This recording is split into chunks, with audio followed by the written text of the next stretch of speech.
Hey guys, welcome back to my channel. Today we are reviewing How to Blow Up a Pipeline, which has kind of been pitched as an environmentalist action thriller, which follows a group of people who have no prior connection who team up to disrupt the oil industry and the fossil fuel crisis. It's based on a book of the same name. It's not drawn from a true story. And I think the thing that surprised me about this film, both for better and for worse, was just how character-driven it was. This film really foregrounds the individual experience and the characters' personal histories and investment in the cause more than the social commentary element of it. The film introduces some really interesting issues surrounding the use of property damage as a form of protest, you know, the kind of crisis of environmental activism and the ineffectivity of it, the use of mass media and branding people terrorists to kind of shape perception and all this. But all of that lingers in the background of the film. It provides the foundations of the story, I'd say, but doesn't really become foregrounded enough to feel like a really radical, forward-thinking social commentary film.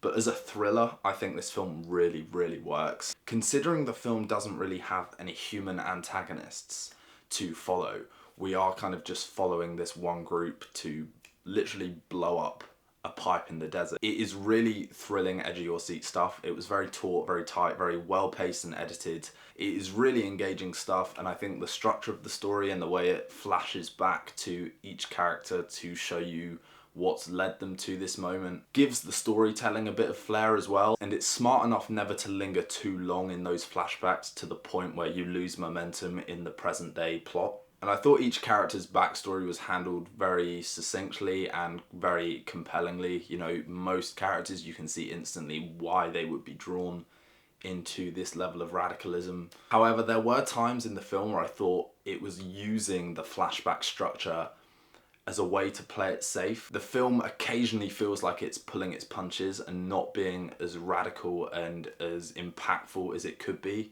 I think films like this almost thrive on the controversy that they can create surrounding the issues.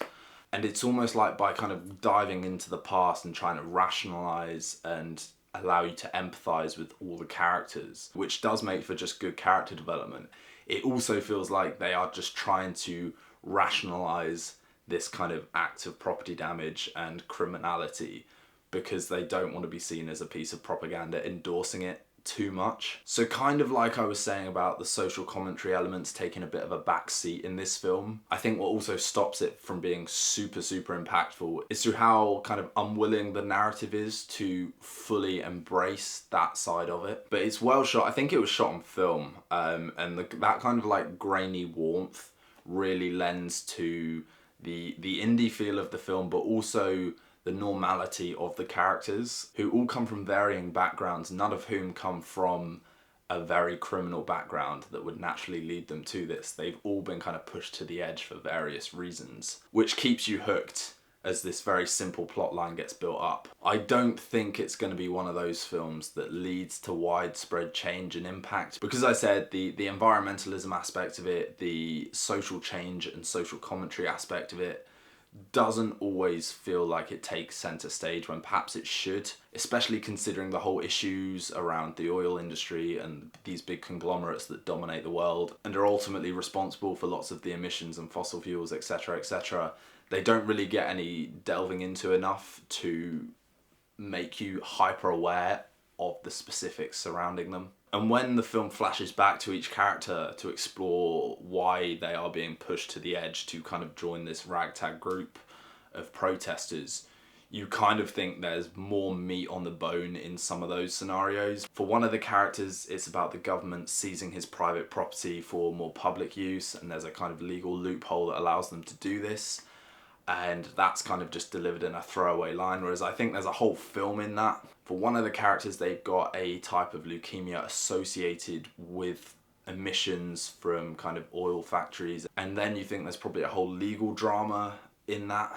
So I think there was a lot more substance that could have been addressed in this film, but for better or for worse, the film chooses to stick as a character-driven narrative, and I think that ultimately works, even if it, for me, slightly loses some of its social impact. So ultimately, guys, I would absolutely recommend watching this film, even if you're not into social commentary films or films that kind of hit close to home with the issues we face as a world and society today.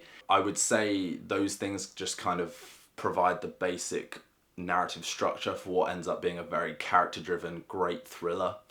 It is edgy as seat stuff. I found myself really engaged and compelled throughout, and I do absolutely think everyone should go see it. Not in the least because it's an indie film that probably deserves a bit of support, but also because it's got something to say and it says it quite well. So do check it out, guys. Please also consider liking and subscribing to the channel. That's always a huge help for me. And in the meantime, we will see you for the next vid.